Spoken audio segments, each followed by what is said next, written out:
just stood there, musing over this too perfect triumph of man. The full moon, yellow and gibbous, came up out of an overflow of silver light in the northeast.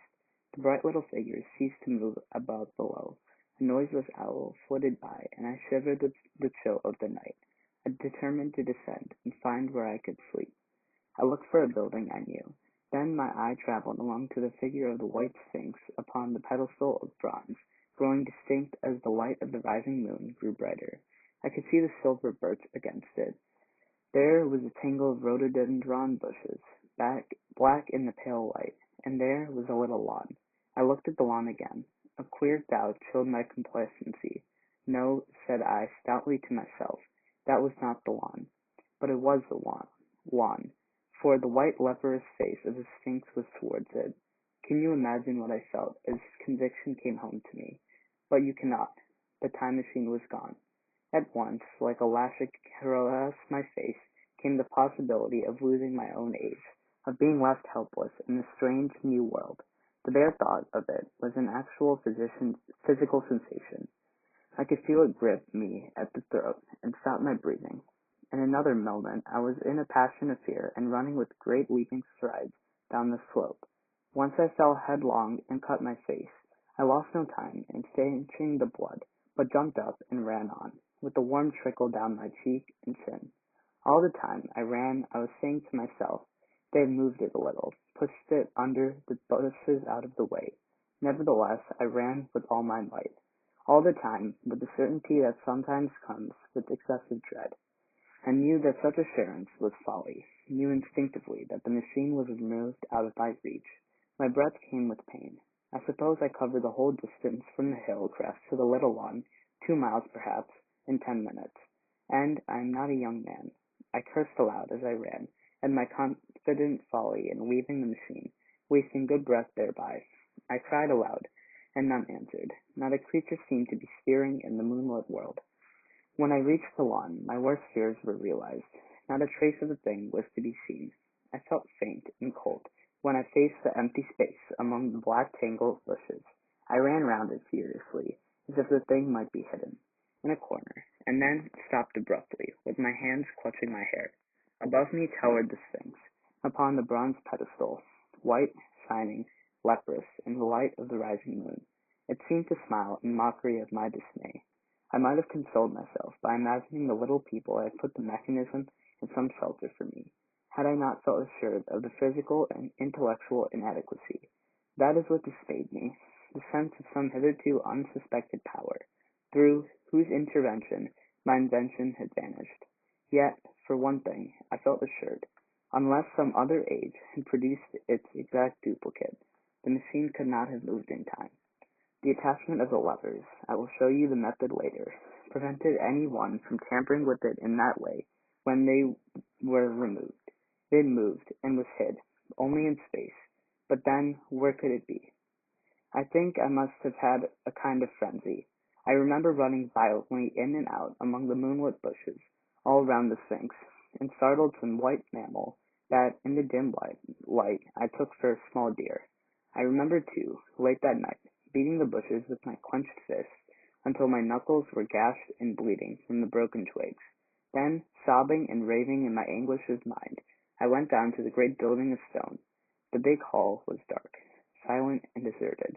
I slipped on the uneven floor and fell over one of the malachite tables, almost breaking my shin. I lit a match and went on past the dusty curtains of which I have told you. There I found the second great hall, covered with cushions, upon which perhaps a score or so of the little people were sleeping. I have no doubt they found my second appearance strange enough, coming suddenly out of the quiet darkness with inarticulate noises and the splutter and flare of a match, for they had forgotten about matches. Where is my time machine? I began, bawling like an angry child, laying my hands upon them and shaking them up together. It must have been very queer to them. Some laughed, most of them looked sorely frightened. When I saw them standing round me, it came into my head that I was doing as foolish a thing as it was possible for me to do under the circumstances, and trying to revive the sensation of fear. For reasoning from their daylight behavior, I thought that fear must be forgotten. Abruptly, I dashed down the match, and, knocking one of the people over in my course, went blundering across the big dining hall again, out under the moonlight. I heard cries of terror, and their little feet running and stumbling this way and that. I do not remember all I did as the moon crept up the sky. I suppose it was the unexpected nature of my loss that maddened me. I felt hopelessly cut off from my own kind, a strange kind of animal in an unknown world. I must have raved to and fro, screaming and crying upon God and fate. I am a member of a horrible fatigue, as a long night of despair wore away, of looking in this impossible place and that, of groping among moonlit ruins, and touching strange creatures in the black shadows at last, of lying on the ground, near the Sphinx, and weeping with absolute wretchedness. I had nothing left but misery. Then I slept, and when I woke again, it was full day, and a couple of sparrows were hopping round me on the turf within reach of my arm.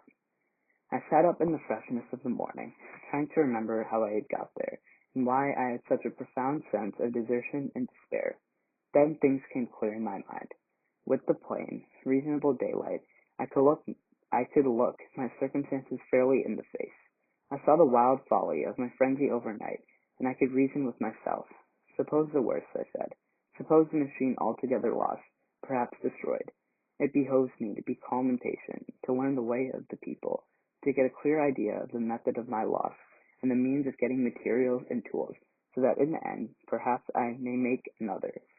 That would be my only hope, perhaps, but better than despair, and after all, it was a beautiful and curious world. But probably the machine had only been taken away.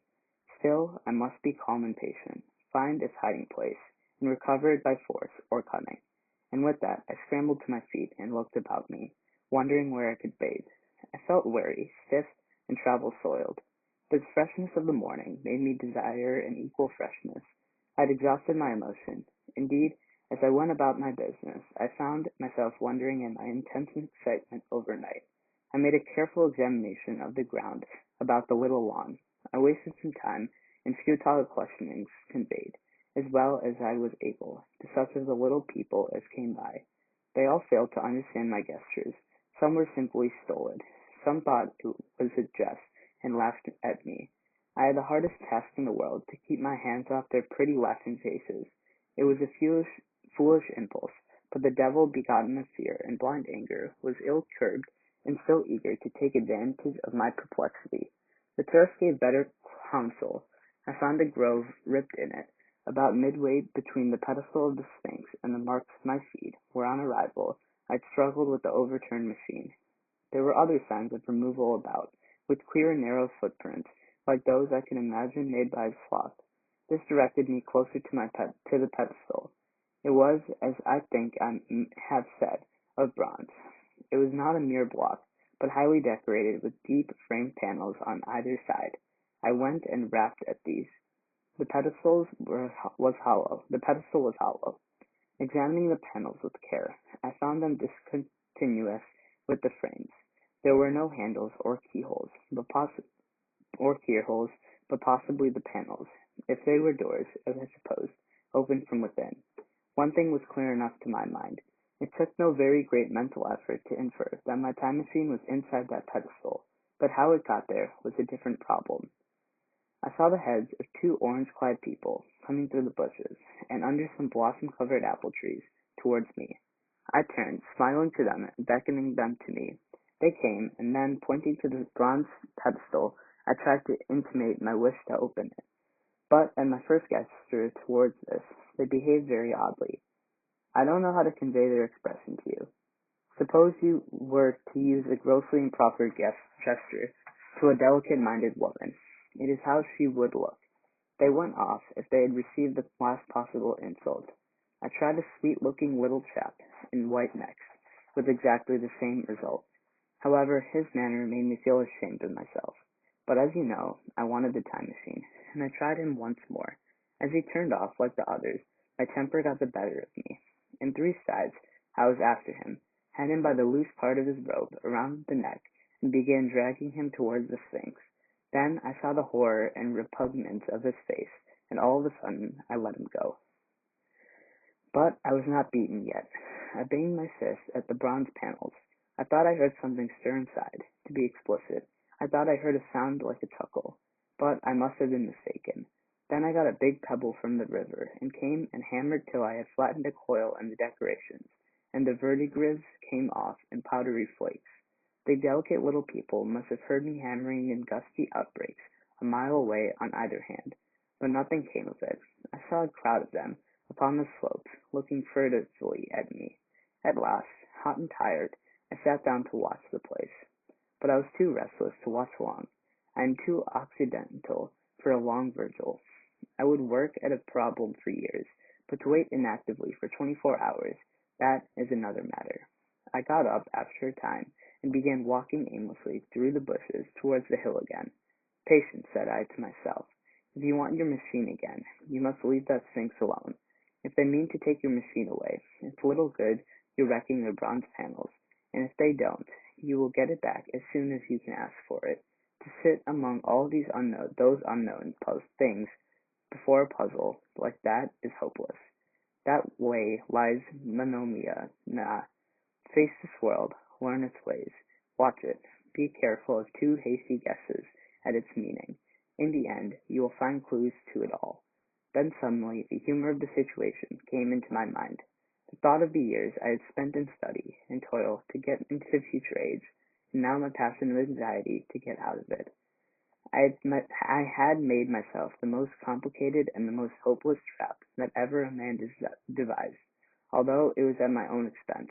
I could not help myself. I laughed aloud. Going through the big palace, it seemed to me that the little people avoided me. It may have been my fancy, or it may have been something to do with my hammering at the gates of bronze. Yet I felt tolerably sure of the avoidance. I was careful, however, to show no concern, and to abstain from any pursuit of them, and in the course of a day or two things got back to the old footing. I made what progress I could in the language, and in addition I pushed my explorations here and there. Either I missed some subtle point of their language, or their language was excessively simple, almost exclusively composed of concrete substantives and verbs. There seemed to be few, if any, abstract terms, or little use of figurative language. The sentences were usually simple and of 2 words, and I failed to convey or understand any but the simplest propositions. I determined to put the thought of my time machine and the mystery of the bronze doors under the Sphinx as much as possible in a corner of memory, until my growing knowledge would lead me back to them in a natural way. Yet a certain feeling, you may understand, tethered me in a circle of a few miles round the point of my arrival. So far as I could see, all the world displayed the same exuberant richness of the Thames Valley. From every hill I climbed I saw the same abundance of splendid buildings, endlessly varied in material and style, the same clustering thickets of evergreen, the same blossom-laden trees and tree ferns. Here and there water shone like silver, and beyond the land rose into blue undulated hills, and so faded into the serenity of the sky. A peculiar feature which presently attracted my attention was the presence of certain circular wells, several, as it seemed to me, of a very great depth. One lay by the path up the hill, which I had followed during my first walk. Like the others, it was rimmed with bronze, curiously wrought, and protected by a little cupola from the rain. Sitting by the side of these wells, and peering down into the shafted darkness, I could see no gleam of water, nor could I start any reflection with a lighted match. But in all of them I heard a certain sound, a thud, thud, thud, like the beating of some big engine, and I discovered from the flaring of my matches that a steady current of air set down the shafts. Further, I threw a scrap of paper into the throat of one, and instead of fluttering slowly down, it was at once sucked swiftly out of sight. After a time, too, I came to connect these wells with tall towers standing here and there upon the slopes, for above them there was often just such a flicker in the light as one sees on a hot day above a sun-scorched beach. Putting things together, I reached a strong suggestion of my extensive system of subterranean ventilation, whose true import it was difficult to imagine. I was at first inclined to associate it with the sanitary apparatus of these people. It was an obvious conclusion, but it was absolutely wrong. And here I must admit that I learned very little of drains and bells, modes of conveyance, and the like conveniences. During my time in this real future, in some of these visions of utopias and coming times which I have read, there is a vast amount of detail about building and social arrangements and so forth. But while such details are easy enough to obtain when the whole world is contained in one's imagination, they are altogether inaccessible to a real traveler amid such realities as I found here. Conceive the tale of London, which a blank fresh from Central Africa would take back to his tribe. What would he know of railway companies, of social movements, of telephone and telegraph wires, of the parcels delivery company, and postal orders and the like? Yet we at last should be willing enough to explain these things to him. And even of what he knew, how much could he make his untravelled friend either apprehend or believe? Then think how narrow the gap between a blank and a white man of our own times, and how wide the interval between myself and these of the golden age. I was sensible of much which was unseen, and which contributed to my comfort, but save for a general impression of automatic organization, I fear I can convey very little of the difference to your mind. In the matter of sepulture, for instance, I could see no signs of crematoria, nor anything suggestive of tombs. But it occurred to me that possibly there must be cemeteries, or crematoria, somewhere beyond the range of my explorings. This again was a question I deliberately put to myself, and my curiosity was at first entirely defeated upon the point. The thing puzzled me, and I was led to make a further remark, which puzzled me still more. The aged and infirm among these people there was none. I must confess that my satisfaction with my first theories of an automatic civilization and a decadent humanity did not long endure. Yet I could think of no other. Let me put my difficulties. The several big palaces I explored were mere living places, great dining halls and sleeping apartments. I could find no machinery, no appliances of any kind.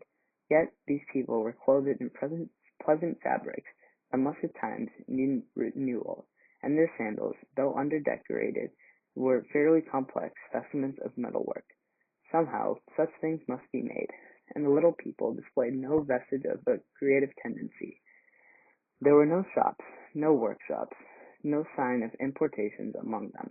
They spent all their time in playing gently, in bathing in the river, in making love, in a half-playful fashion, in eating fruit and sleeping. I could not see how things were kept going. Then again, about the time machine. Something, I knew not what, had taken it from its hollow pedestal of the white sphinx. Why, for the life of me, I could not imagine. Those waterless walls, too, those flickering pillars, I felt I lacked a clue. Felt, how shall I put it? Suppose you found an inscription, with sentences here and there in excellent plain English, and interpolated therewith others made up of letters even, absolutely unknown to you. Well, on the third day of my visit, this was how the world of 802,701 presented itself to me. That day, too, I made a friend of a sort. It happened that, as I was watching some of the little people bathing in a shallow, one of them was seized with cramp and began drifting downstream. The main current ran rather swiftly, but not too strongly for even a moderate swimmer. It will give you an idea, therefore, of the strange deficiency in these creatures, when I tell you that none made the slightest attempt to rescue the weakly crying little thing, which was drowning before their eyes. When I realized this, I hurriedly slipped off my clothes and waded in at a point lower down. I caught the poor mite and drew her safe to land. A little rubbing of the wind soon brought her round, and I had the satisfaction of seeing she was all right before I left her. I had got to such a low estimate of her kind that I did not expect any gratitude from her. In that, however, I was wrong. This happened in the morning. In the afternoon I met my little woman, as I believe it was, as I was returning towards my center from an exploration, and she received me with cries of delight, and presented me with a big garland of flowers, evidently made for me and me alone. The thing took my imagination. Very possibly I had been feeling desolate. At any rate, I did my best to display my appreciation of the gift. We were soon seated together in a little stone arbor, engaged in conversation, chiefly of smiles. The creature's friendliness affected me exactly as a child's might have done. We passed each other flowers, and she kissed my hands. I did the same to hers. Then I tried talk, and found that her name was Weena, which, though I did not know what it meant, somehow seemed appropriate enough. That was the beginning of a queer friendship which lasted a week, and ended as I will tell you. She was exactly like a child. She wanted to be with me always. She tried to follow me everywhere, and on my next journey out and about, went to my heart to tire her down and leave her at last, exhausted and calling after me rather plaintively. But the problems of the world had to be mastered. I had not, I said to myself, come into the future to carry on a miniature flirtation. Yet her distress when I left her was very great. Her expoliations at the parting were sometimes frantic, and I think altogether I had as much trouble as comfort from her devotion. Nevertheless, she was somehow a very great comfort.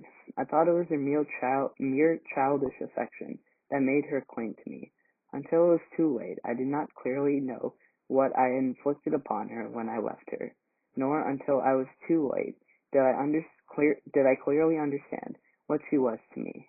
For, by merely seeming fond of me, and showing in her weak, futile way that she cared for me, the little doll of a creature presently gave my return to the neighborhood of the white sphinx almost a feeling of coming home, and I would watch her for her tiny figure of white and gold as soon as I came over the hill.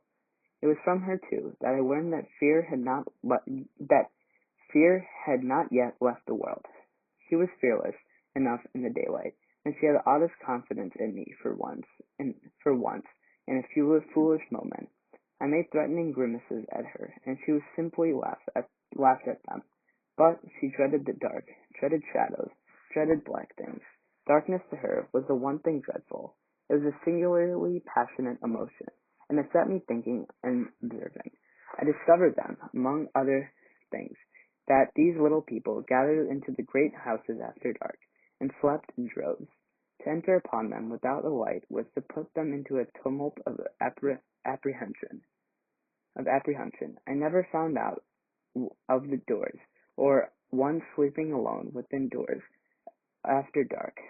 Yet I was still such a blockhead that I missed the lesson of that fear, and in spite of Weena's distress, I insisted upon sleeping away from these slumbering multitudes. It troubled her greatly, but in the end her odd affection for me triumphed, and for 5 of the nights of our acquaintance, including the last night of all, she slept with her head pillowed on my arm. But my story slips away from me as I speak of her. It must have been the night before her rescue that I was awakened about dawn.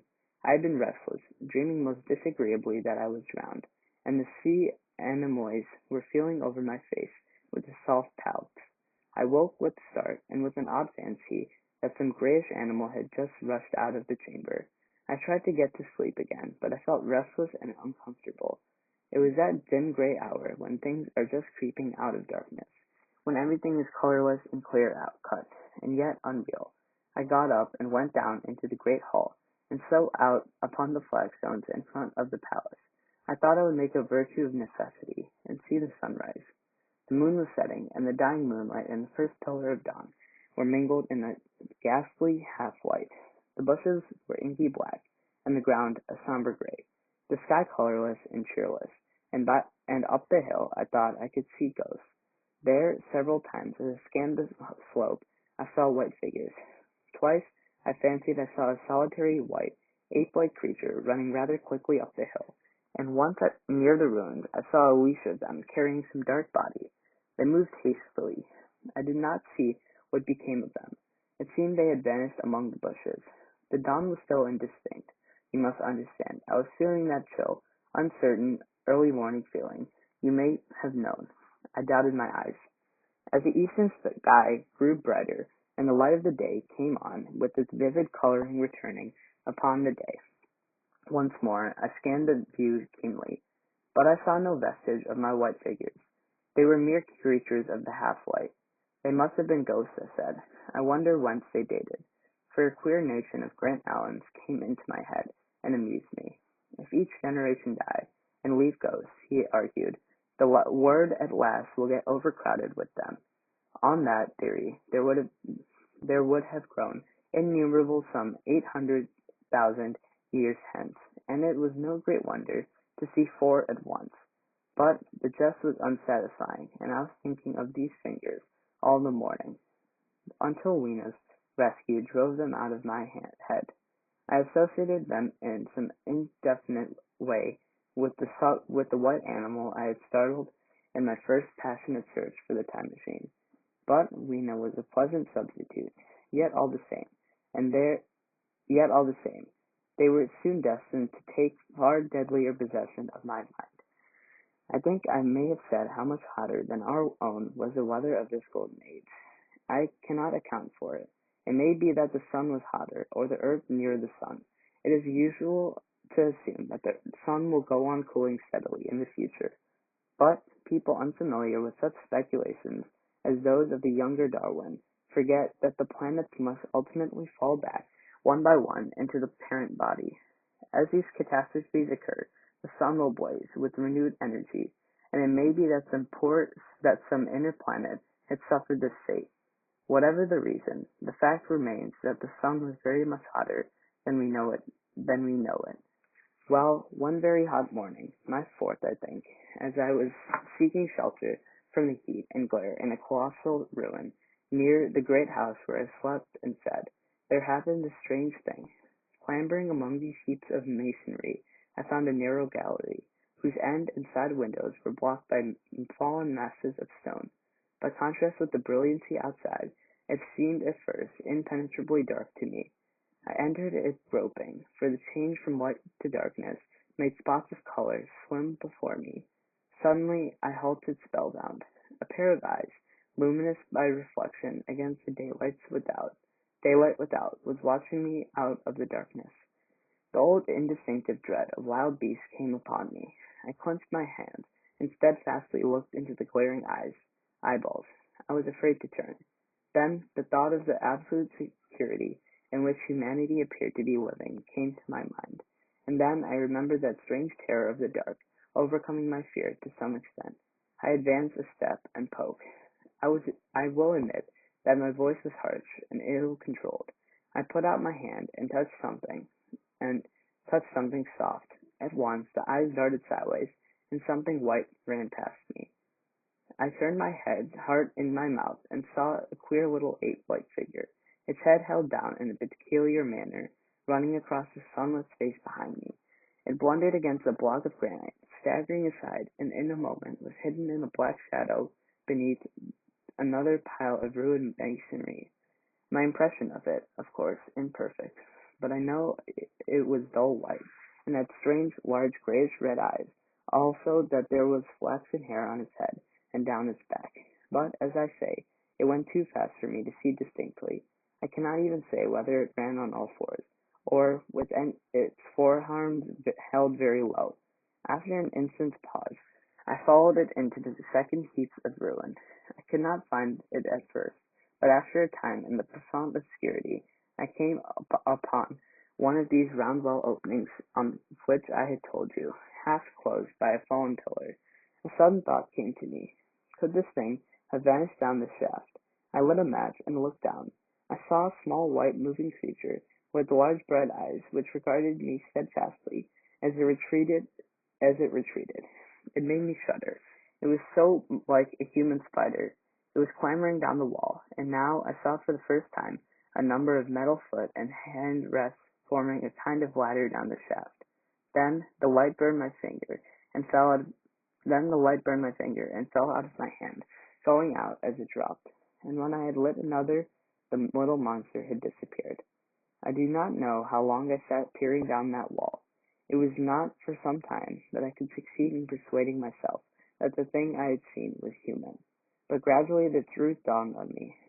That man had not remained one species, but had differentiated into two distinct animals, that my graceful children of the upper world were not the sole descendants of our generation, but that this bleached, obscene, nocturnal thing, which had flashed before me, was also heir to all the ages. I thought of the flickering pillars, and of my theory of an underground ventilation. I began to suspect their true import, and what I wondered was this lemur doing in my scheme of a perfectly balanced organization. How is it related to the indolent serenity of the beautiful upper worlders? And what was hidden down there at the foot of that shaft?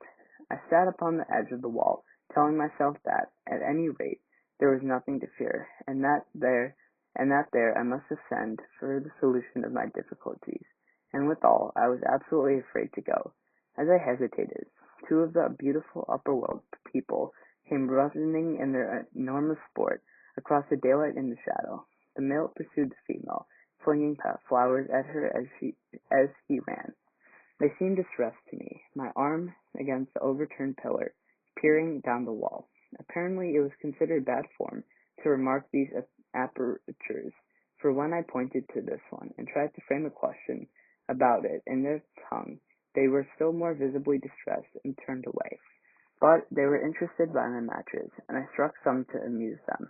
I tried them again against the well, and again I failed. So presently I left them, meaning to go back to Buena and see what I could get from her. But my mind was already in revolution. My guesses and impressions were slipping and sliding into a new adjustment. I had now a clue to the import of these wells, to the ventilating towers, to the mystery of the ghosts, to say nothing of a hint at the meaning of the bronze gates and the fate of the time machine. And very vaguely there came a suggestion towards the solution of the economic problem that had puzzled me. Here was the new view. Plainly, the second species of man was subterranean. There were three circumstances in particular which made me think that its rare emergence above ground was the outcome of a long-continued underground habit. In the first place, there was a bleak look common in most animals that live largely in the dark. The whitefish of the Kennedy caves, for instance, then those large eyes, with that capacity for reflecting light, are that hasty yet fumbling, awkward flight towards dark shadow, and that peculiar carriage of the head while in the light, all reinforce the theory of an extreme sensitiveness of the retina. Beneath my feet, then, the earth must have been tunneling enormously, and these tunnelings were the habitat of the new race. The presence of ventilating shafts and wells along the hill slopes everywhere, in fact, except along the river valley, showed how the universal were its ramifications. What so natural, then, as to assume that it was in this artificial world, underground, that such work as was necessary to the comfort of the daylight race was done? The notion was so plausible that I at once accepted it, and went on to assume the whole of this splitting of the human species. I dare say you will anticipate the shape of my theory, though for myself I very soon felt that it fell far short of the truth. At first, proceeding from the problems of our own age, it seemed clear as daylight to me that the gradual widening of the present merely temporary and social difference between the capitalist and the laborer was the key to the whole position. No doubt it will seem grotesque enough to you, and wildly incredible, and yet even now there are exciting circumstances to point that way. There is a tendency to utilize underground space for the less ornamental purposes of civilization. There is a metropolitan railway in London, for instance. There are new electric railways. There are subways. There are underground workrooms and restaurants, and they increase and multiply. Evidently, I thought, this tendency had increased till industry had gradually lost its birthright in the sky. I mean that it had gone deeper and deeper into larger and even larger underground factories, spending a still increased amount of its time therein, till in the end. Even now does not an East End worker live in such artificial conditions as practically to be cut off from the natural surface of the earth. Again, the exclusive tendency of richer people, due, no doubt, to the increasing refinement of their education and the widening gulf between them and the rude violence of the poor, is already leading to the closing in their interests of considerable portions of the surface of the land. About London, for instance, perhaps half the prettier country is shut in against intrusion, and this some widening gulf, which is due to the length and expense of the higher educational process and increased facilities for and temptation towards refined habits on the part of the rich, will make that exchange between class and class, that promotion by intermarriage, which at present retards the splitting of our species along lines of social satisfaction, less and less frequent. So in the end, above ground, you must have the haves, pursuing pleasure and comfort and beauty, and below ground, the have-nots, the workers getting continually adapted to the conditions of their labor. Once they were there, and they would no doubt have to pay rent, and not a little of it, for the ventilation of their caverns, and if they refused, they would starve or be suffocated for arrears. Such of them as were so constituted as to be miserable and rebellious would die, and in the end, the balance being permanent, the survivors would become as well adapted to the conditions of underground life, and as happy in their way as the upper world people were to theirs. As it seemed to me, the refined beauty and the adulated parlor followed naturally enough. The great triumph of humanity I had dreamed of took a different shape in my mind. It had been no such triumph of moral education and general cooperation as I had imagined. Instead, I saw a real aristocracy, armed with perfected science and working to a logical conclusion the industrial system of today. Its triumph had not been simply a triumph over nature, but a triumph over nature and the fellow man. This, I must warn you, was my theory at the time. I had no convenient cicerone in the pattern of the utopian books.